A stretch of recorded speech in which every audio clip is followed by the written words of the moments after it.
तो बच्चों, मैं हूं हरी सर और आप देख रहे हैं आपका अपना YouTube चैनल चलो कदम बढ़ाए। आज हम करने वाले हैं मेंटल मैथ क्लास 7 ठीक है का नेक्स्ट पार्ट आज हम करने वाले हैं। ठीक है, और इसमें ट्रायंगल्स एंड देयर प्रॉपर्टी के आज हम जो चैप्टर लेकर आए हैं उनको आज हम करेंगे। साथ ही मैं आपको एक बात बताना चाहता हूं कि जो बच्चे नए जुड़े हैं कि वो ना एक काम करें। मैंने एक YouTube पर एक चैनल शुरू किया जिसका नाम है गुंजा की पत्रिका, आप उसे भी ज्वाइन करें। ठीक है, आप सभी बच्चों के लिए काफी इंपॉर्टेंट है। मैंने उसमें टिप्स बताए कि बच्चे किस तरीके से अच्छे नंबर ला सकते हैं, बच्चों क्या करना चाहिए। ठीक है ना, तो उसको भी आप ज्वाइन करें। ज्यादा तो नहीं बताऊंगा मैं। तो आज हम करने वाले हैं बच्चों यहाँ पर मेंटल मैथ क्लास 7 का नेक्स्ट पार्ट। आपको क्या करना, हमेशा की तरह एक ही काम करना है। मैं जानता हूँ कि देखो मैं बताता तो हूँ लेकिन कुछ बच्चे इसमें इग्नोर कर देते हैं। जो इग्नोर करते हैं वो उनकी किस्मत, भाई क्या करें, अब उनकी समझ है क्या करना है। ठीक है, लेकिन जो बच्चे सुनकर लेते हैं एक्शन वो जाएंगे टॉप पर अपने जीवन भर और मैथ में हो जाएंगे एक्सपर्ट। तो आपको प्रैक्टिस जरूर करनी है। आप कुछ करें ना करें, वीडियो आप पूरा देख रहे हैं, ठीक है, उसके बाद आप प्रैक्टिस जरूर करें। आप मेरे चैनल को सब्सक्राइब नहीं करना चाहते मत कीजिए, लाइक करना नहीं चाहते मत कीजिए, लेकिन वीडियो को पूरा देखकर आप अपने पेरेंट्स के सपनों के लिए, ड्रीम्स के लिए, अपने ड्रीम्स के लिए प्रैक्टिस जरूर करनी है और मैथ में एक्सपर्ट बन जाना है। ठीक है, चलो चलते हैं टेबल पर और करते हैं क्वेश्चन नंबर नेक्स्ट पर। क्वेश्चन नंबर 40 क्या कहता है, बहुत ही आसान है। क्वेश्चन नंबर 40 कहता है find the value of X and Y from the given figure. यहाँ पर फिगर गिवन है और एक्स और वाई की वैल्यू आपको फाइंड आउट करनी है। ठीक है, कैसे करनी है बहुत ही आसान है बच्चों, बहुत ही आसान है। सबसे पहले आप y की वैल्यू फाइंड आउट करें। सबसे पहले y की वैल्यू फाइंड आउट करें। आपको मालूम है लाइन जो होती है, कंस्ट्रक्ट जो लाइन को हम बनाते हैं, कंस्ट्रक्ट करते हैं, वो 180 पे होती है लाइन। ठीक है, अगर मैं यहां पर लिख दूं y plus 95 is equal to 180, ठीक है, तो 180 होगा। एंड इनको क्या कहते हैं, लीनियर पेयर कहते हैं। लीनियर पेयर या मैं यहां पर लिख देता हूं लीनियर पेयर। ठीक है, y की वैल्यू फाइंड आउट करो 180, 95 प्लस में लेफ्ट साइड में, राइट साइड में ले आओ, माइनस में माइनस कर दीजिए। 10 में से 5 यहाँ पे रह गया 17 में से 9 माइनस करो 8, 85 आ गई। y की वैल्यू 85 आ गई। ठीक है, अब देखो इन ट्रायंगल, अब ये ट्रायंगल ले लो ABC। इस ट्रायंगल में जो x है वो एक्सटीरियर एंगल है। x क्या है, एक्सटीरियर एंगल, और एक्सटीरियर एंगल इक्वल होता है, exterior angle is equal to the sum of its interior opposite angle, यानी जो उसके इंटीरियर अपोजिट एंगल हैं उनके सम के इक्वल होता है। ठीक है, इन ट्रायंगल मैं यहां पर लिख लेता हूं ABC। X is an exterior angle।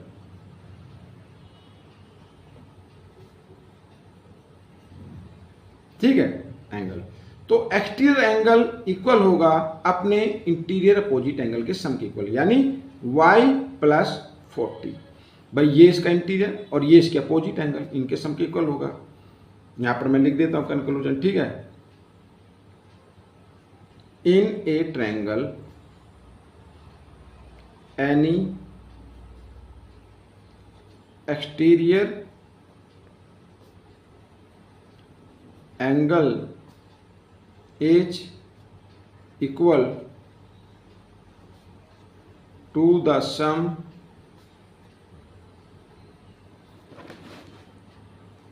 of its, ये लिखना जरूरी है, इंटीरियर अपोजिट एंगल।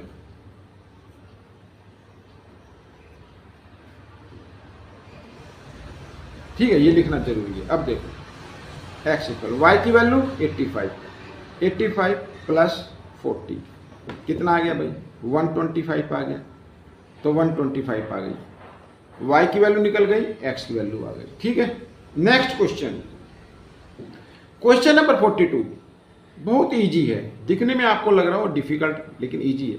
x की वैल्यू फाइंड आउट करनी है। अब देखो p के वारस, अब p के वारस में 1 2 3 4 एक तरीके से क्वाड्रिलेटरल बन गया। क्या बन गया? क्वाड्रिलेटरल बन गया। अगर यहाँ पर मैं, ठीक है, देखो यहाँ पर इन PQRS में अगर मैं ए एंगल ऐड कर देता हूँ, यानी angle A plus angle Q और प्लस एंगल आर लिखेंगे क्योंकि इधर एक्स है, कोई दिक्कत नहीं है, और एंगल एस, तो इन 4 एंगल का सम क्या होगा 360 डिग्री होता है। ठीक है, अब देखो ए की वैल्यू 40 डिग्री, क्यू की वैल्यू है 55 डिग्री, आर आपको फाइंड आउट करना है, और एस की वैल्यू है 30 degree, O is equal to 360 degree. ठीक है, अब देखो अब क्या करना है, अब आपको करना है ऐड 55, 40 और 30, 40 और 30 होता है 70 में 55 हम ऐड कर देते हैं तो आ जाता है कितना 125, यानी angle R plus 125 is equal to 360 degree. ठीक है, इक्वेशन 1 समझ में आ गया। ठीक है, अब देखो यहाँ पर ये इधर आर और ये एक्स, ये एंगल और ये एंगल, यानी ये यहाँ पर हम ये फाइंड आउट करना है दोनों, और ये क्या बन रहा है सर्कल बन रहा है, सर्कल 360 में बनता है। अब देखो r plus X is equal to 360 degree, ये इक्वेशन 2 हो गई। भाई सर्कल बन गया ना, सर्कल कितने डिग्री पे होता है 360 पे होता है, एक्स की वैल्यू फाइंड आउट करनी है। अब भाई यहां पर हम देखिए ये भी क्या है, इन दोनों एंगल का सम 360 है, और सेकंड इक्वेशन में भी दो एंगल हैं उनका सम क्या 360, इसका मतलब दोनों क्या हो गई इक्वल हो गई। आइए मैं कर देता हूं फ्रॉम 1 एंड 2, ठीक है ना। अब देखो r plus x equal r plus 125, भाई इनका भी सम 360 और इधर भी सम कितना आ रहा है 360, इक्वल हो गए ना। अब देखो दोनों में इक्वल में r है, r से r कैंसिल कर दिया, x बच गया, तो x की वैल्यू क्या आ गई 125 डिग्री आ गई। हो गया आपका क्वेश्चन। ठीक है, आइए करते हैं क्वेश्चन नंबर 43। ये रहा इधर क्वेश्चन नंबर 43। ठीक है, क्या कहता है देखो question number 43, in the exterior angle of a triangle are, ये दिए हुए हैं एक्सटीरियर एंगल दिए, find the interior angle, interior angle find out करने। तो सबसे पहले आपको क्या करना पड़ेगा, आपको मालूम होना चाहिए कोई भी पॉलीगन होता है, कोई भी पॉलीगन होता है उसके एक्सटीरियर एंगल कितने भी हों, 3 हो, 4 हो, 5 हो, 6 हो, 10 हो, 12 हो, कितने भी हों, सबका सम 360 के इक्वल आता है।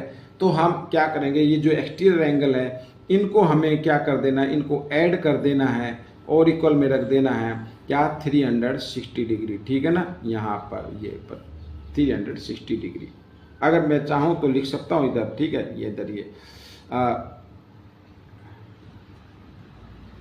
सम ऑफ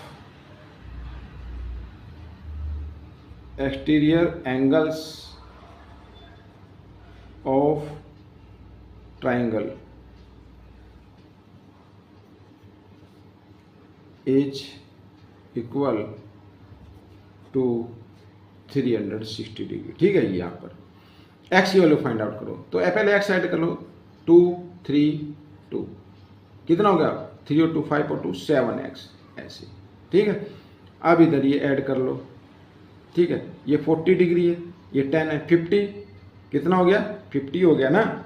50 में से 5 माइनस कर दो तो कितना आ गया 35, कितना नहीं 45, और प्लस का आएगा 45 इज इक्वल टू 360 डिग्री। ठीक है, इस तरीके से आइए x की वैल्यू निकाल लेंगे। 360 45 इधर लेफ्ट साइड में प्लस में, राइट साइड में आकर माइनस में हो जाएगा, और साथ ही 7 मल्टीप्लाई में इधर आकर ये राइट साइड में डिवाइड में आ जाएगा। आइए माइनस करते हैं पहले, तो 10 में से 5 माइनस करेंगे 5, यहाँ पे रह गया 5 में से 4 माइनस करेंगे 1, और इधर रह गया 3। ठीक है, इसको आइए 7 से कर लेते हैं, 7 4 जा 28, 3 बच गया 5। ठीक है, 35 हो गया, 7 5 जा 35, यानी x की वैल्यू क्या आ गई 45 आ गई, x की वैल्यू क्या आ गई 45 आ गई। अब फर्स्ट एक्सटीरियर एंगल यहाँ पर, फर्स्ट एक्सटीरियर एंगल यहाँ पर ये xt लिखा है, इसका मतलब समझ लेना। ठीक है, 2 x की जगह x की वैल्यू और प्लस 10, पहले बोर्ड मास का रूल कहता है मल्टीप्लाई, तो 90 प्लस 10 कितना हो गया 100 डिग्री हो गया। ठीक है, ये आ गया। और सेकंड एक्सटीरियर एंगल, यहाँ पर टी और डाल देते हैं। सेकंड एक्सटीरियर एंगल क्या है, सेकंड में क्या 3x माइनस 5, 3 इंटू 45 माइनस 5। ठीक है, 45 3 जा 135 होता है बच्चों, और माइनस 5 तो कितना आ गया 130 आ गया ये डिग्री। थर्ड एक्सटीरियर एंगल, यहाँ पर लिखना चाहो तो लिख सकते हो, जगह कम है, तो वो है 2x प्लस 40, 2x x जगह x की वैल्यू और प्लस 40 ऐसे। यहाँ पर 45 2 जा कितना होता है 90 और 40 130। ठीक है, चाहे तो आप इधर कर सकते हैं 90 प्लस 40 और आ गया 130। ठीक है, यहाँ पर अब बच्चों एक चीज याद रखनी है, exterior angle plus interior angle equal to होता है 180।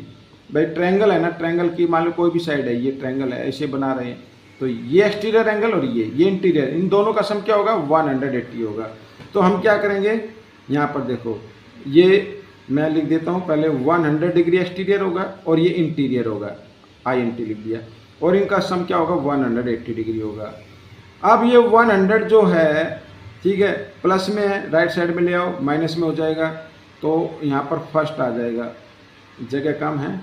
First interior angle 180 minus 100 equal to 80 degree. ठीक है, ये आ जाएगा, इधर ही कर लेते। सेकंड वाला निकालना, सेकंड इंटीरियर एंगल, तो क्या करना है, फिर वही करना है, या तो आप सीधा क्या करें 180 में से माइनस करते जाएं, ये तो हमने कर दिया, इसको और कर ले 180 माइनस 130 कितना आ जाएगा 50 डिग्री आ जाएगा। थर्ड 180 माइनस ये 130, ये भी 50 डिग्री आ जाएगा, ये आ गया 50 डिग्री। ठीक है, ये आ गया। तो कौन कौन से एंगल आ गए, मैं इधर लिख देता हूँ, 50 डिग्री प्लस 50 डिग्री और एक आ गया कितना 80 डिग्री। ठीक है, this is the answer. Question number 44 क्या कहता है, ये रहा, A B parallel DE find the value of x की वैल्यू फाइंड आउट करनी है, और पैरेलल गिवन है ए बी पैरेलल DE ये। ठीक है, ये दोनों क्या है पैरेलल लाइन, तो ये एंगल फाइंड आउट कर लो पहले। ठीक है, और ये दोनों पैरेलल है, तो ये क्या होगी ट्रांसवर्सल लाइन होगी, एंड लिख लेते हैं, and AE is a transversal line.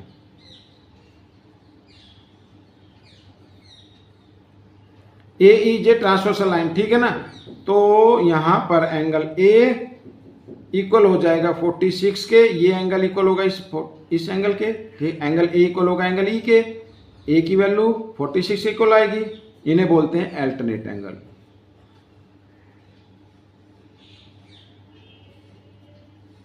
Alternate angle. ठीक है ना, ये आ गया। अब आगे क्या करना है, A की वैल्यू आ गई, अब बच्चों ये वैल्यू निकाल लो। ठीक है, या फिर आप देखो ये ले लो, इन ट्रायंगल ABC ये एंगल, ये एक्सटीरियर एंगल है ना ACD, angle ACD is an exterior angle. ठीक है, और एक्सटीरियर एंगल इक्वल होता है अपने इंटीरियर अपोजिट एंगल के सम के इक्वल। ठीक है, यानी ये इक्वल होगा x प्लस यहाँ पर a की वैल्यू क्या है 46, तो 46 लिख लेते हैं, और इक्वल होगा 91 के। ठीक है, ऐसे। अब अगर चाहे तो आप लिख सकते हैं क्या angle A plus angle B equal होगा एंगल ACD, ये फर्स्ट लाइन में ये लिख सकते हैं, या फिर डायरेक्ट ऐसा भी लिख सकते हैं। अब x की वैल्यू आपको निकालनी है, तो 91 46 को लेफ्ट साइड से उठाकर राइट साइड में ले आओ और साइन चेंज हो जाएगा 46। ठीक है, इस तरीके से x की वैल्यू, तो 1 में से 6 माइनस नहीं होंगे, 11 में 6 माइनस किया 5। ठीक है, यहाँ पे रह गया 8 में से 4 गए 4, 45 डिग्री। क्या आ गया 45 डिग्री आ गया बच्चों। ठीक है, तो ये क्वेश्चन आपका सॉल्व हो गया है। ठीक है। क्वेश्चन नंबर 45 क्या कहता है, ये रहा आपके सामने क्वेश्चन नंबर 45 क्या कहता है, देखो। A man goes to 12 metre east and then 5 metre north, find the shortest distance from the starting point. यहां पर मान लो ये स्टार्टिंग पॉइंट ये है, ईस्ट की तरफ गया वो, यहां पर गया मान लो 12 मीटर, फिर यहां से वो नॉर्थ की तरफ हो गया 5 मीटर, यहां पर आ गया, मान लो यह पॉइंट देते हैं हम डी, दे देते हैं डी, और स्टार्टिंग पॉइंट से शॉर्टेस्ट डिस्टेंस क्या होगी, यही तो होगी शॉर्टेस्ट डिस्टेंस, ये वाली, ठीक है, ये यानी ओडी हमें निकालनी है। अब क्योंकि यहां पर ये 90 डिग्री का एंगल बन रहा है, क्योंकि ईस्ट से एकदम नॉर्थ की तरफ मुड़ते हैं तो 90 डिग्री के एंगल पर मुड़ते हैं, और 90 डिग्री, अब ये एंगल बन गया DOE is a right angle triangle.